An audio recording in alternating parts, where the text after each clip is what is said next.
Welcome back.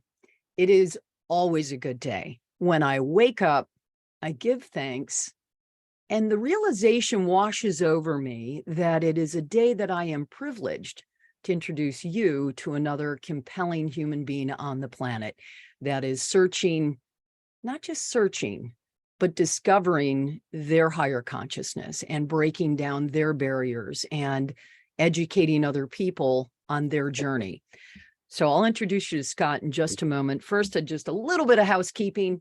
The only way that a podcast can and does grow is through downloads, listens, shares, tap on the shoulder. My mother-in-law out in Palm Desert spreading the good word.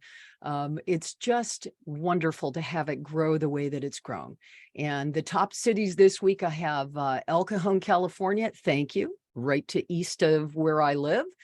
Chesapeake, Ohio, San Ramon, California. Thank you, San Ramon. I have good friends that just moved there, so I think that maybe they're helping me out up there.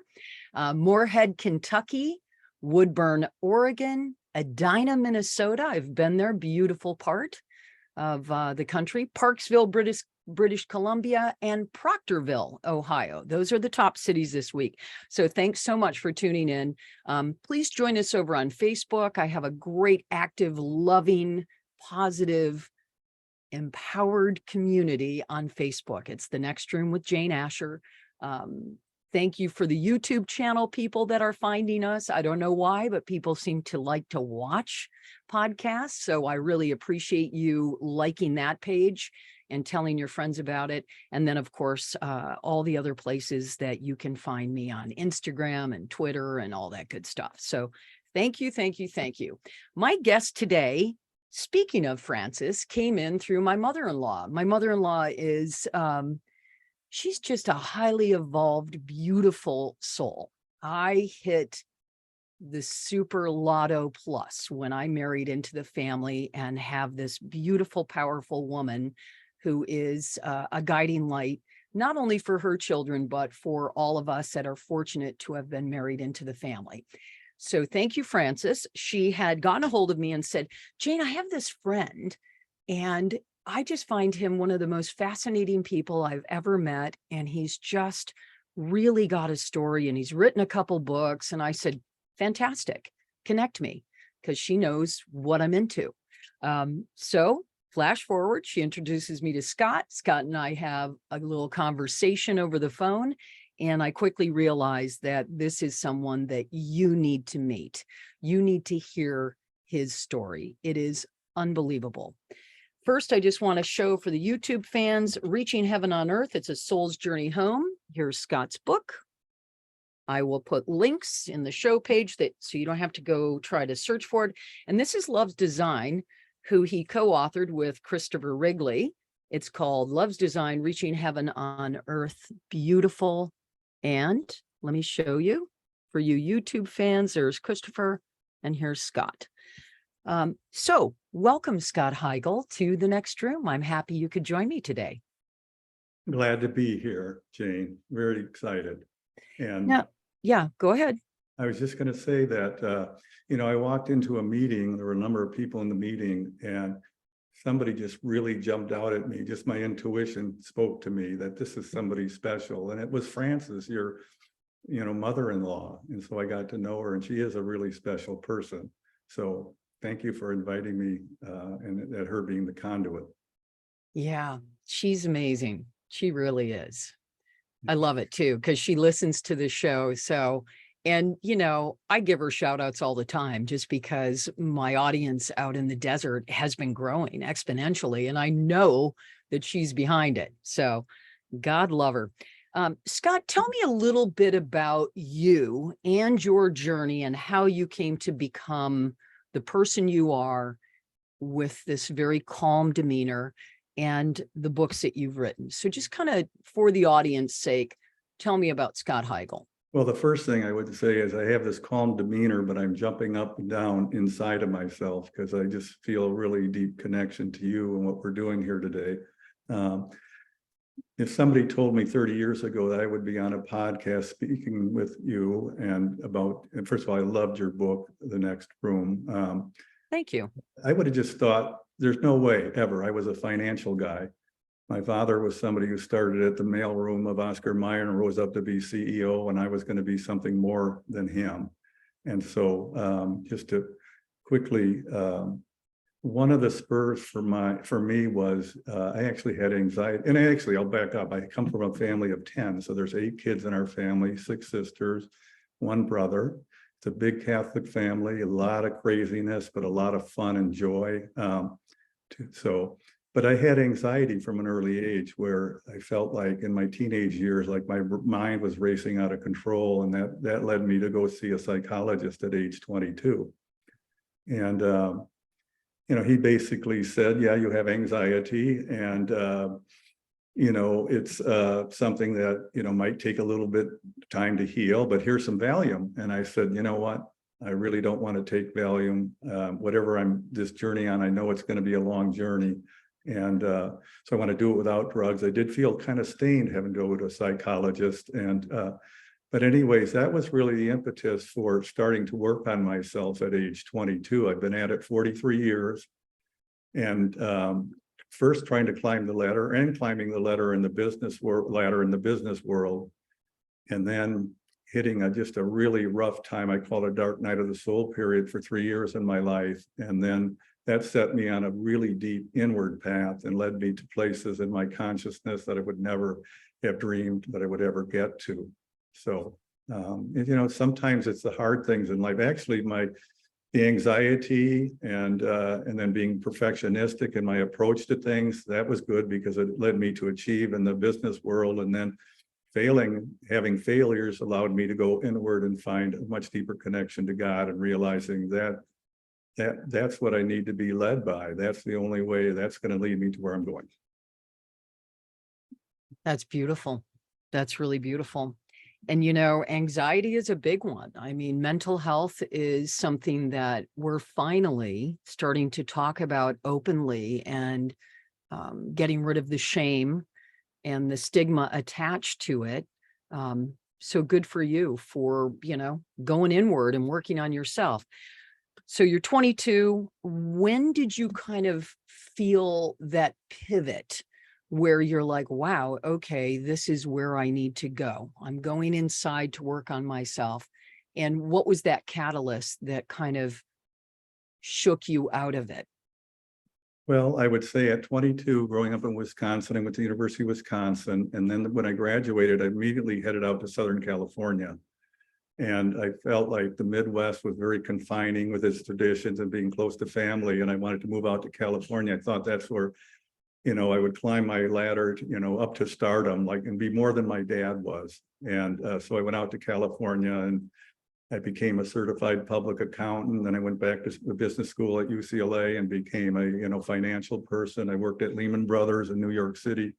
In fact, 2 weeks in the summer of 1984, I was on the 106th floor of the World Trade Center, the South Tower. And the whole time I was there, I was afraid the building was going to come down. And then that led me from there into working for actually 6 years with Prudential Capital, where I was doing debt financing and leverage buyout financing and climbing the ladder, getting prestige and, security. And I was married at that time. I had a wife that was working for the governor of California and living in Marin County. And I thought, my God, this is like a dream life. I'm playing golf, I'm traveling, I've got leisure, and I was miserable. And I couldn't understand why. I would drive south from Marin County into San Francisco for my work. And I'd always look to the right as I crossed the Golden Gate Bridge. And I'd say, oh God, I just want to get free and do something different. I just feel I don't get it. I'm doing what you're supposed to do. So I went and saw a psychologist, and this is where kind of the turning point, I'm getting to your question. And I actually found the psychologist through a guy named John Bradshaw, who was a real famous inner child guy. And he did a lot of books and stuff. And he got me to a psychologist in San Francisco. And one of the 2 things he said to me was, one, you don't have to public speak, and you don't have to do what you don't like. I was like, oh my God, it's like my whole life I've been doing what I'm supposed to be doing. I'm going to do more than my dad. And yet I'm not happy, and I don't kind of know why.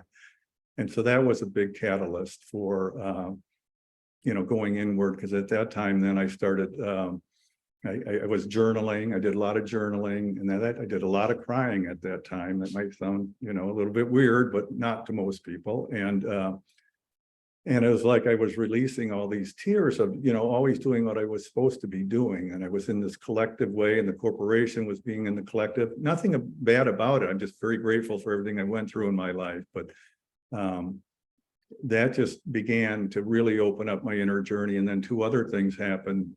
I really developed an inner connection, what I would say, talking to God, which I call it's the intelligence behind the phenomenal world, this world of form and physical substance. And that's what it is for me. And then I was flying on a 747 plane from San Francisco to Washington, D.C. in 1991.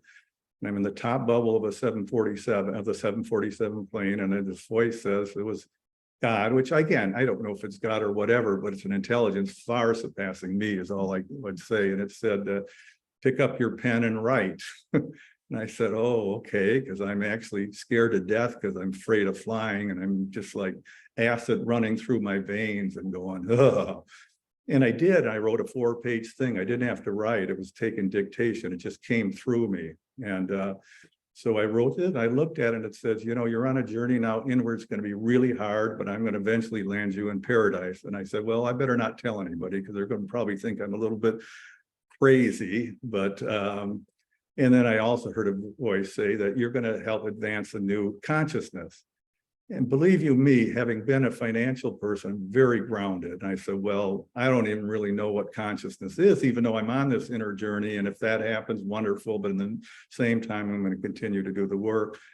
I'll just end with, I ended up over an 18-year time period being channeled to write 48 verses, poetic verses, and they're mystical verses. And they start with kind of like I said, this initial one, or I called it contact with God. The second one was about the inner direction that I would get. The third one was about a dark night of the soul. Fourth one was being back at the beginning of creation. The fifth one was saying the inner law, that you are now subject to the inner law too. And the seventh and eighth were about what God is. And I'm not saying that what God is, but that's what came through.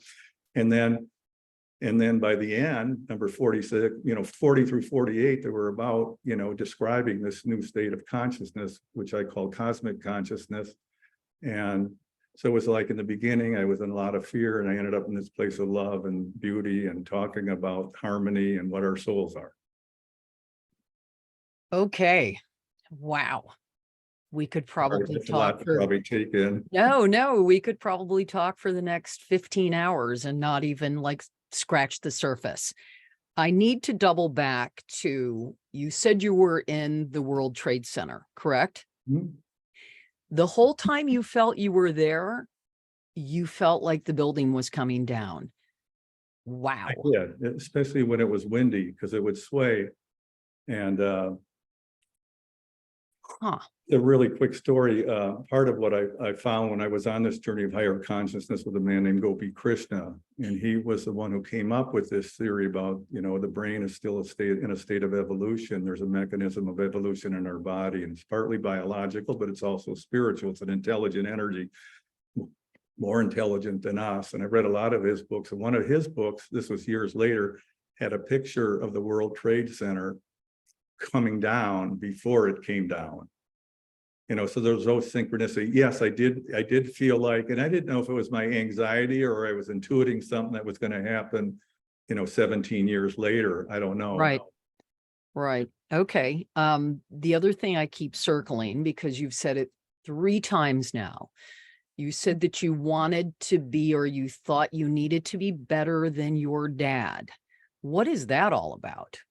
Well, it was kind of growing up very Catholic, and there were priests in our extended family, and there was a lot of this, kind of originally you were perfect and now you're a sinner sort of mentality, and the body's bad. And that kind of led me to say, well, and my dad, who was his nickname was the General. And like I said, he rose up to be CEO of Oscar Mayer, was a pillar of the community. I called him God the Father.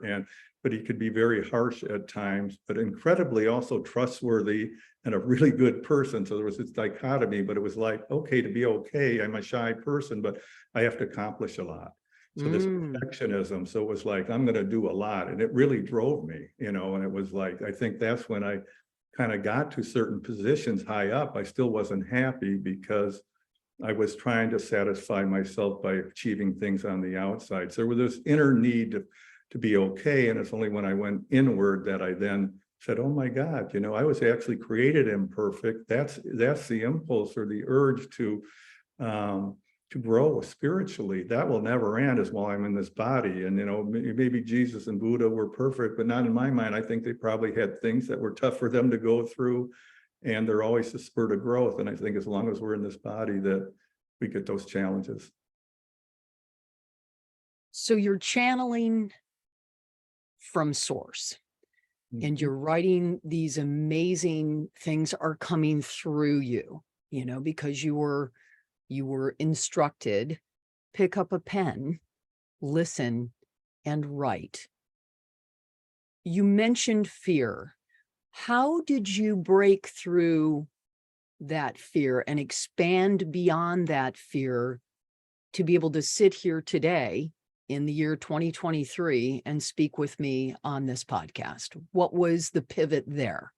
Well, I feel like I was fearful from the beginning of my life. I remember going, when I was 6 or 7, being afraid I was going to stop breathing. Sometimes my brother was a year older. Sometimes I would jump in bed with him. And so when I had this anxiety, that was a lot about fear, but also that fear was an impetus for growth and for me.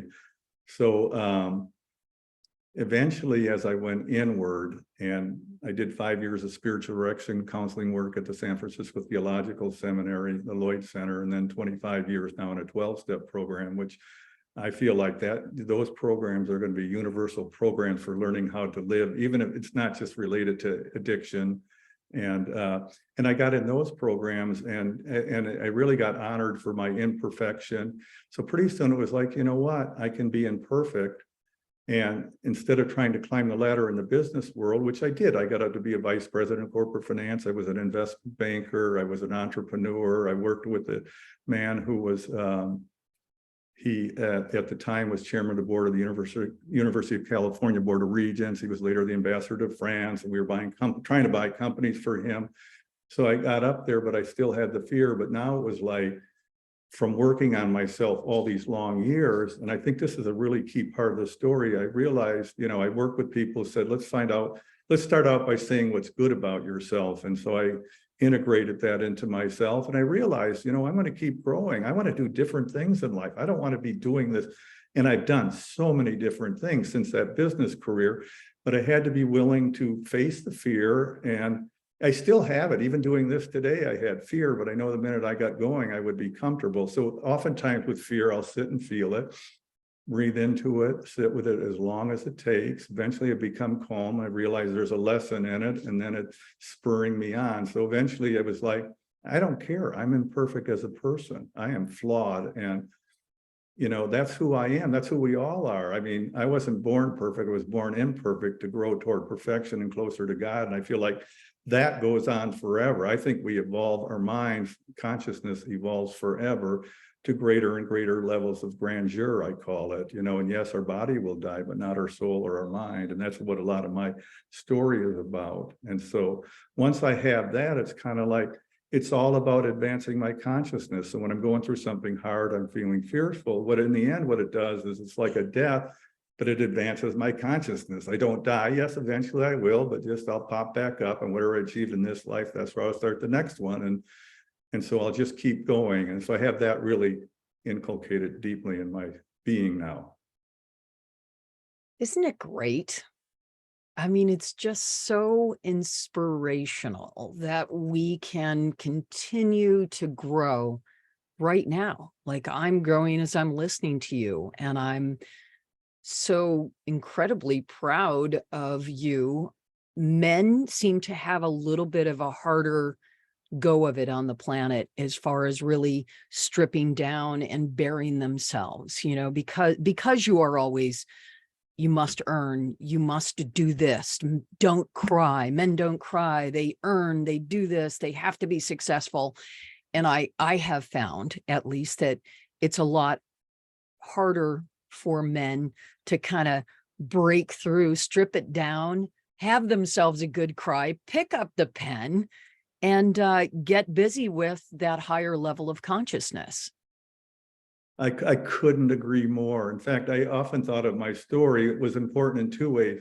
I don't really think I'm important, you know, because this all comes through me. I don't think I'm important, but I thought a lot of men, it's still a patriarchal, you know, world we live in. And how do men make a transition if they don't have a story? You know, because a lot of my friends who, you know, got to the top of various things, and they get to the top, they're not very happy and they don't know what to do, and things start collapsing. And what do? So, you know, it's putting out a story, and everybody says, well, you know, you men accomplished all these things, you had the advantages. But I said also, well, we didn't get to raise our kids as much, although I did. Okay, I got to, because I can't say that happened to me, but, you know, we don't get the joy of being close to our kids sometimes, and we're, you know, working, you know, we lose our souls too. So I wanted a story. My story would help communicate that, you know, and for me, fortunately, it hit me at age 34, not like 55 or 56, where everything went to hell, and got me on this other path. The second reason I thought my story was important, and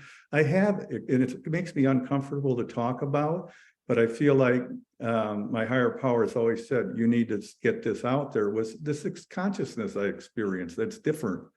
And what a glorious thing it is. And so much of part of it was, yeah, it was the failures and the things that spurred me on. And so, yeah, there was those two reasons. I wanted to communicate that story. And I always have felt more connected to women on the spiritual path, because it's just, they tend to be much more open, you know, and rarely do I find that gem of a man. And I'm not saying this, there's Right. just, everybody's wonderful, whatever they do, but Sure. yeah. Yeah, no, that's, and it's not to say that there aren't highly evolved spiritual men, because there are. I have met them. I attract them. Case in point, you sitting here today with me. I want to go to the 12-step program because I'm a big fan. I love that it is all about connecting with a higher power of your understanding, whatever that may be. I really enjoy that aspect, and good for you. For, I don't know your whole story. I don't know what 12-step program you're referring to, but I personally know that they have saved millions and millions of families and lives, and just because of the pure nature of it. You know, they don't tell you it has to be one way. You know, you need to kind of go in and do the work, do the inner work. I couldn't agree more. And you don't know my path, but it was kind of like I have done everything from age 22, just because I was trying to get rid of the pain at first. And so I studied, you know, like Carl Jung, the psychologist, and Freud, and then studied the mystics of all religions, and you know, did counseling. I even trained to be a spiritual director, and decided I didn't want to do that because it would put me in a position above people, and I didn't want to be there.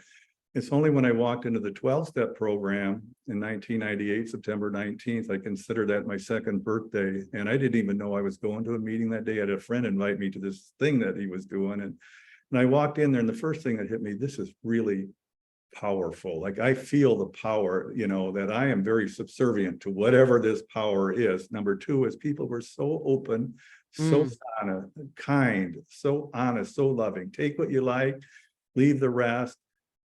You come up with your definition of a higher power. You know, it's just eventually, you know, it's something more than yourself. And it's kind of, I think, in a way that gets you around the ego or intellect. Not that they're bad, they're very good, but more that there's this higher thing that come in, and that if you work the steps, you might come up with a definition of a higher power that's different than you think it is. And so for me, it was the connection to people. You know, your sickest, your secrets, you can say anything in there. I could share all my emotions. In this room of absolute wisdom, kindness, simplicity. You know, there's nobody above any other. Everybody's equal. You know, it's truly, And it just completely blew me away. And it's really a program for how to live life. And I think because we've been so materialistic for so long that everybody could use it to some extent. And I don't know if I can say the program is, I don't know if I'm breaking anonymity. I don't care if I break anonymity, but one of the programs, it's the flip side of AA, but I'm not an AA, but, and it's a program of love. And it's going to teach people how to love at a deeper level. And in the book I wrote, my first book, I said, I see it being the universal program for not only how to live life, but how to evolve into a higher state of consciousness, because eventually the whole world is becoming, westernized and more materialistic. And so everybody's going to need to make that shift from materialism to maybe our mind as being the reality behind the universe, that would be a big program for everyone. And so I saw it as a way that it's got a universal structure, the 12 steps. I mean, you go to yoga and every yoga is different. Yoga is wonderful, but this was a program that has a universal setup. So, and I was seeing into the future thing, this is going to be, but I don't know if it's true what I'm seeing. I don't know if it would be 3 years or 100 years, but I do think it's a really amazing. And I see people that are in it, just their life becomes better. And all you have to do is work it consistently and not, so I could go on, so shut me off. But No. Thank you for sharing that. I really appreciate that because I'm a fan. I've seen countless lives, people that are very, very close to me, and I've seen the shift. And it's a very positive environment. So I appreciate you sharing it. I knew this was going to go fast. We'll just have to have you come back on and do part 2 another day. But let's talk about Love's Design, because you co-wrote this. Tell me about the young man, Christopher, and how this beautiful book came to be. Okay, so I was speaking at a consciousness conference up in Markdale, Canada, which is I think it's about 80 miles northwest of Toronto. These people that run the Institute of Consciousness Research, and they're advancing the work of Gopi Krishna, who again, I think has put through the most revolutionary theory ever for the human race, which is the brain's evolving. We're evolving to a cosmic conscious state of awareness, and the biology can be proven by the objective methods of science. And that's how you can reach unanimity, that we're all going to this same consciousness. And so that got me really excited. So I would go up there and speak about every 3 years. And again, I always get nervous about speaking, so I don't really like doing it, but when I do it, I get that. But anyway, so I was speaking, and at the end of my talk, I would always read one of my mystical verses. This one was called Cosmic Consciousness. So I was reading that. It was describing the state of consciousness I was experiencing today. And so after I got done, Christopher came up with his helper, Sue Neer, who's his helper and friend, who's just a gem of a person, has helped him for a long time. But he came walking up with her, and he had trouble walking. He had a walking stick and was balancing on her, and he was kind of flopping like this all from side to side. And I was like, and I found out that he has a hard time. He's never really been able to communicate. He communicates in his own way, but he can't have a conversation, never in his life. And he was also slowly going blind. And so, but she said to me, he is so excited about your poetry. He gets it. And I was like, oh my God. I said, he may be the first ever that I've got a reaction like that. And I could tell immediately he had this smile on his face, like I immediately liked him or felt a connection to him. And so that went from, okay, she said that he writes poetry too. And so over time we said, let's do a book together, because I wanted to give a voice to him, because he's basically kind of been shut up his whole life, way up in Canada. And he's gone to places in his inner mind that are astounding. I mean, and he's had a lot of the same experiences I had. So I thought, here's a man who totally different physical characteristics. He's had totally different life experiences, a different lifestyle, physical handicap. Yeah, we both are having similar experiences in our mind. And he was definitely in a place where he was traveling to places where he said that, other Earth-like planets. And, when you hear stuff like that, I'm very grounded. And I say, well, let me, test you out. I didn't say that to him because I knew it was the truth. And so here we were, we experienced these things together. So we wrote a book and it was about love. And so we each contributed 6 poetic expressions, let me call them. I don't know, they're not really verses, but poetry, but they were about love. They were about human love. They were about the love in this next dimension of mine. They were about the love behind the universe. And also, how can we deepen love? Because God knows we need love in this universe. And you can tell the amount of love in the universe by the amount of armament in the that are in the world. So there's a lot of war armaments. What I'm saying is there's not as much love. We lock our doors when we get on the airplane. We got to go through. You know, we're living this crazy way, and I don't know if we even realize it now. We're just so numb to it. But so it was about we have to learn to love. And so let's give expression to Christopher and his beautiful poetry, and some of mine too. So that was really the genesis for doing it. And so, yeah. How was he able to, if he cannot speak, Get it totally. Yeah. how was he able to write? So that what was amazing about it, because it was like, I had one of the questions right away. I don't get it. How does he do this? You know? And so Sue one day from prodding for me kind of wrote down how they did it, you know, how they communicated. And she said they would, you know, she'd be typing and they'd be listening to some music by the Proclaimers.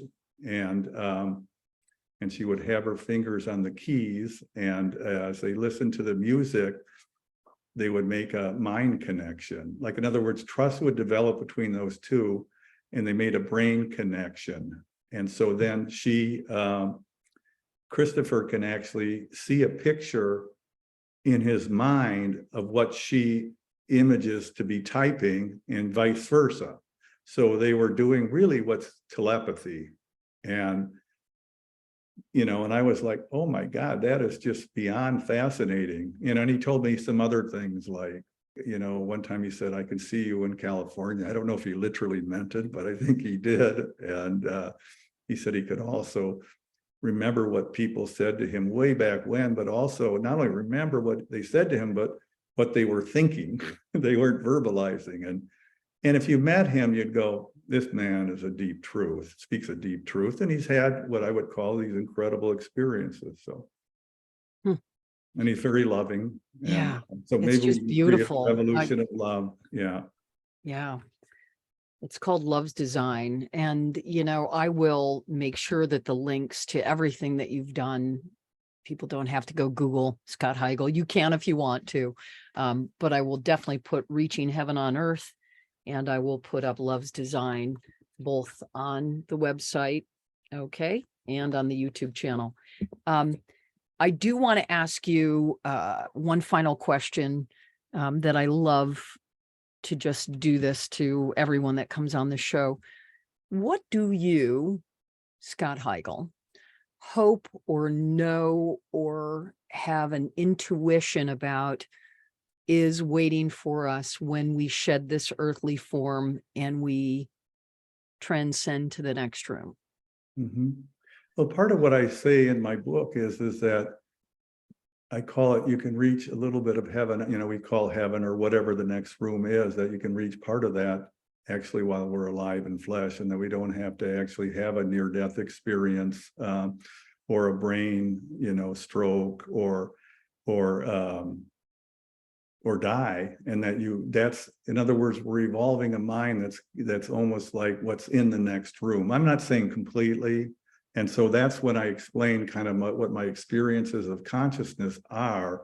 I'm saying that's a little bit. So like when I read your book, which I just, again, absolutely loved, Jane. And I was a little bit like, okay, well, let's see how this person is.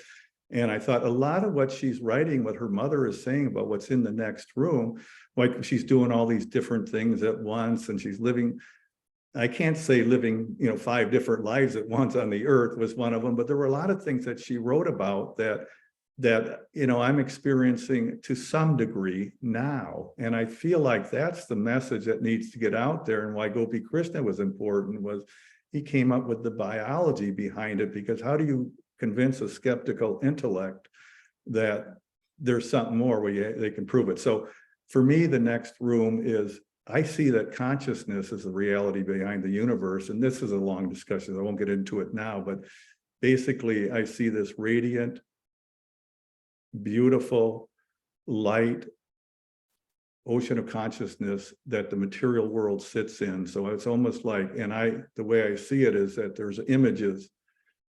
The physical world is like an image on this consciousness, and I have a drop of this consciousness, and that's really who I am, but I'm still this physical body, and I'm living and operating in these two worlds almost simultaneously. And I know that that might sound weird to people, maybe it doesn't, but it's not weird. And it's like your soul is released, and in this releasing is this total freedom. And we don't really realize, I don't think most people realize, that the body's kind of a tomb for the soul. And there's a way to release it. Now, I'm not saying there's a certain evolutionary development to it. So in other words, maybe only a certain percent can get there now, but we eventually all get there. And the early arrivals are reporting back from that space. And when there's enough of us, then maybe, but at the same time, I hope scientific research by science gets ignited on the biological side. So I don't know if that answered your question exactly, but I think it does. I think to be continued as well. I have thoroughly enjoyed having you on the show today, Scott. So thanks again to my beautiful mother-in-law, Frances, for introducing us. And I will have you back on the show. We can take it to a whole nother level. I would love that. And you've been a joy. You're really easy to talk to. You make somebody feel really comfortable. And I really appreciated that. So. Well, you are very welcome. Scott Hiegel, my guest today on The Next Room, loves design, beautiful book that he wrote with his friend Christopher Wrigley, and Reaching Heaven on Earth. I'll put both the links to his books so that you can go purchase them and support him. I'm going to take a little bit of a break. I talked about it a couple of weeks ago when I interviewed Harmony Brown from Africa New Day. I have the great privilege of being able to travel to the Congo and be in service or be of service. It's work that has always resonated with me. Obviously, I haven't gone on a good trip in a long time, and because of COVID and other things, but this is going to be amazing. So I'm going to be gone for a couple of weeks. I think I'm just going to unplug the show and just take a break, and I'm taking my travel microphone with me. I really hope to interview some people about their process and their thoughts on, global grief and what they've gone through as a society with the genocide that they've had to face, and the volcano that erupted, and just the civil unrest that they've gone through. It's going to be very fascinating because, as Harmony mentioned so beautifully, that country has hope. And so I am going to bring that hope back to you. So the next show I do, I hope that it will be all about the Congo. And if you do want to support me, again, I'll put the link down below. It'll explain a little bit more about what I'm doing. We work with microfinance. She told you the great story about Benjamin, the farmer, who, needed to feed her community. So she planted some seed, and next thing you know, she has employees working for her, and she's got pigs and chickens. And now the next step is they want to get Benjamin, the farmer, her own well so that she has her water and can even take it to the next level. So microfinance loans are just so empowering. So thanks again for tuning in to The Next Room. Couple weeks off, and then I will be back, God willing, from the Congo, and be able to share with you all the beautiful things that I get to experience in this magnificent place on the planet.